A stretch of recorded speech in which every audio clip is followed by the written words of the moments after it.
Ele foi um policial de elite e se transformou num dos bandidos mais perigosos do Rio de Janeiro. Bicheiro e miliciano. Adriano da Nóbrega ficou rico com o crime, mas passou os últimos dias se escondendo até ser morto pela polícia na Bahia em fevereiro do ano passado. Esta semana, o Ministério Público do Rio realizou uma operação contra a quadrilha que movimentava o dinheiro deixado por Adriano. O principal alvo era a viúva dele, mas ela ainda está foragida. Os repórteres Mohamed Saig e Marcos Uchoa tiveram acesso exclusivo a escutas dessa investigação e a um laudo inédito que pode mudar o que se sabe sobre a morte do miliciano. O lugar tem algo de paradisíaco. Por outro lado, só se chega ao paraíso depois de morrer. E observando tal estado de abandono, se nota que a vida desapareceu faz tempo.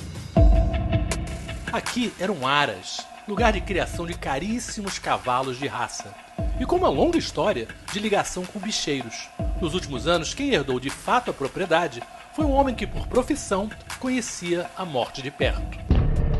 Adriano Magalhães da Nóbrega ficou famoso como policial do BOPE, recebeu elogios e homenagens feitos pelo então deputado federal Jair Bolsonaro e depois pelo filho, o deputado estadual Flávio Bolsonaro, hoje senador. Adriano era amigo e parceiro de farda de Fabrício Queiroz. Eles são investigados por cometerem, juntos, um homicídio. Dos 5 policiais que participaram da operação, apenas Queiroz e Adriano atiraram. Os outros 3 não dispararam nenhum tiro. Foi Queiroz que indicou a mãe e a primeira mulher de Adriano para trabalhar no gabinete de Flávio Bolsonaro na Assembleia Legislativa do Rio. Queiroz era assessor direto de Flávio. Montar, para Adriano, era uma paixão de infância. E largados no chão, num cantinho de uma varanda em Guapimirim, região metropolitana do Rio, estão troféus empoeirados, conquistados em vaquejadas. A gente apurou que ele tinha pelo menos 5 cavalos de raça, né, cavalos diferenciados e centenas de cabeças de gado, né, e utilizava também esses animais para lavagem de dinheiro. Ligado tanto ao jogo do bicho como às milícias, Adriano teve carreira longa como criminoso. E como é tão comum nesses casos, morreu cedo, com apenas 43 anos, em fevereiro do ano passado, na Bahia. E o fato dele estar abandonado hoje demonstra que esse Aras, de fato, pertence ao Adriano. Porque ninguém ousa chegar perto. Tudo ligado ao Capitão Adriano, como era conhecido, sempre foi perigoso demais, violento demais, mas também lucrativo, como mostra esse diálogo de 2 homens próximos a ele. Deixa eu falar o nome do cara aí, não? Adriano corta braço, corta perna, fala o nome do cara. Aí, eu vou te falar, o papo dos caras é só papo de milhão, parceiro. Essa gravação faz parte de uma investigação que começou em 2018 e capturou as comunicações de Adriano e de pessoas que conviviam com ele. Começou a se levantar a rede de apoio que ele utilizava tanto para fuga quanto para lavar o dinheiro que advinha das suas atividades criminosas. Nessa semana, o Ministério Público do Rio fez uma operação contra 9 integrantes do grupo de Adriano. 4 mandados de prisão foram expedidos pelo juiz Bruno Rulieri, da Vara Especial de Combate ao Crime Organizado. Mas um dos alvos foi assassinado 2 dias antes, quando saía de casa. Luiz Carlos Martins, policial militar conhecido como Orelha, homem de confiança de Adriano. 2 outros, Rodrigo e Daniel, foram pegos. Porque às vezes está tendo alguma investigação, por exemplo, esse mês eu movimentei, Rodrigo também é PM. Segundo as investigações, cuidava de negócios de agiotagem para Adriano e também negociava passarinhos. Onde que der dinheiro, o papai se mete, querido. Tem passarinho aqui, 25 e 30 mil só, meu amigo. Tem de passarinho aqui, vale mais que a minha casa. A polícia não conseguiu prender a chefe da organização que geria o patrimônio e agora espólio de Adriano. A mulher dele, Júlia Lotufo. Então quando eu chego e moro aqui e tenho um carro bom, eu acho que eu mereço isso. Um dos endereços dela era uma cobertura próxima à praia da Barra da Tijuca. Ela tinha tudo, menos o marido, que fugia da polícia. Você acha que eu sou uma mulher feliz? Eu queria ter um marido dentro de casa, eu queria ter um homem também. Eu dou tudo que eu tenho de coração e de alma para ele, que vale muito mais do que uma cobertura que não faz nem cosquinha no bolso dele. Júlia fazia a contabilidade de tudo. Teve mês com lucro de quase 2 milhões de reais.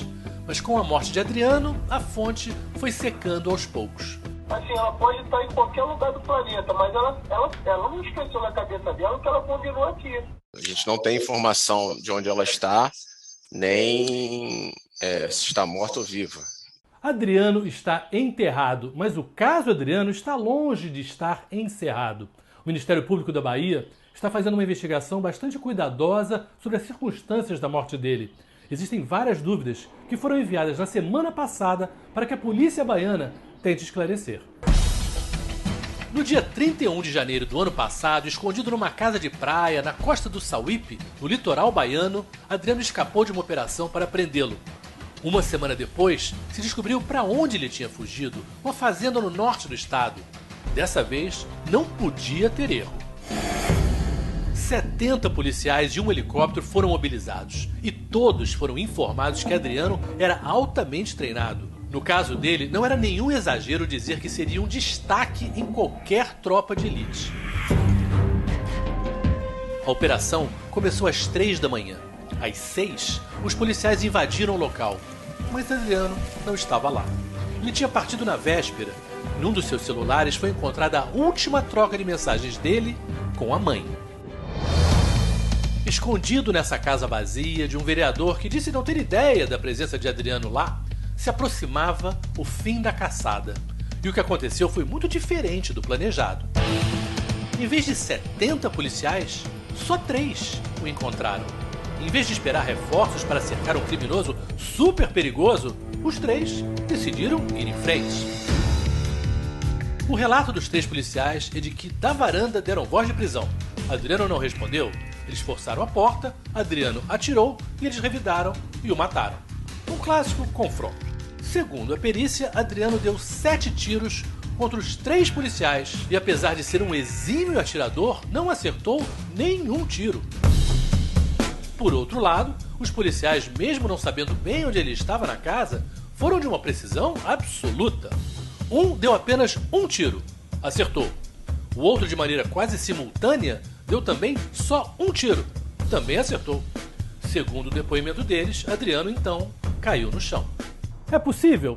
É possível, mas também é compreensível que essa história desperte algumas dúvidas. E por isso, peritos da Bahia e depois do Rio de Janeiro fizeram 2 necrópsias para ver se a versão dos policiais batia com os vestígios deixados no corpo de Adriano. Uma coisa fundamental nesses casos é a comparação entre a trajetória, que é o percurso que a bala faz entre a arma e o alvo, e o trajeto, que é como a bala entra e muitas vezes atravessa o corpo. Uma coisa necessariamente tem que seguir a outra. Mas um perito consultado pelo Fantástico disse que em 3 aspectos a versão dos policiais não bate com o observado nas perícias. Há um disparo em que entra tangencialmente, ele entra pela lateral do tórax, do abdômen e segue um trajeto, sai aqui, reentra no corpo e é um tiro absolutamente que a vítima provavelmente já estava deitada. Quer dizer, isso precisa ser esclarecido. Esse tiro deveria entrar e sair numa posição paralela ao solo, que é a posição de tiro, né? A gente verifica, por exemplo, a princípio, que é um trajeto absolutamente incompatível com o que foi declarado na posição que estavam os atiradores e a vítima. Não é 1, nem 2, nem 3, 7 tiros. Na sua experiência, é possível que ele tivesse dado 7 tiros e não tivesse nenhum vestígio nas mãos dele? É muito pouco provável. Foi feito um exame não apropriado, que é um exame químico para verificação do resíduo de pólvora, e não se usa mais. Hoje, o exame apropriado é uma microscopia de varredura. Isso fala a favor de que ele não atirou, a princípio, mas é preciso justificar o porquê dessa negatividade. Lesões sérias na cabeça que tiveram reação vital, portanto, ocorreu enquanto ele estava vivo, e que não foram explicadas também. Em que momento isso foi feito? Porque se você teve a oportunidade de se aproximar dele, dar essas pancadas na cabeça, por que não prendê-lo? Não é? Confronto ou execução? Adriano esteve envolvido com o Jogo do Bicho, com milícia e com o Escritório do Crime, organização do Rio, acusada de matar por encomenda. Muita gente quis vê-lo pelas costas. Ele fugiu enquanto pôde. Agora é a vez da mulher dele, Júlia, de viver essa vida. A Secretaria de Segurança da Bahia disse em nota que não recebeu os novos questionamentos feitos pelo Ministério Público do Estado. O Ministério Público, também em nota, reiterou que já enviou as perguntas sobre o laudo de necrópsia. A Secretaria de Segurança da Bahia não comentou a ação dos policiais militares que resultou na morte de Adriano da Nóbrega. A defesa de Júlia Lotufo, viúva de Adriano, diz que apresentou ao Poder Judiciário fatos que foram omitidos na investigação e que demonstram, abre aspas, a fantasia que se configura a acusação, fecha aspas.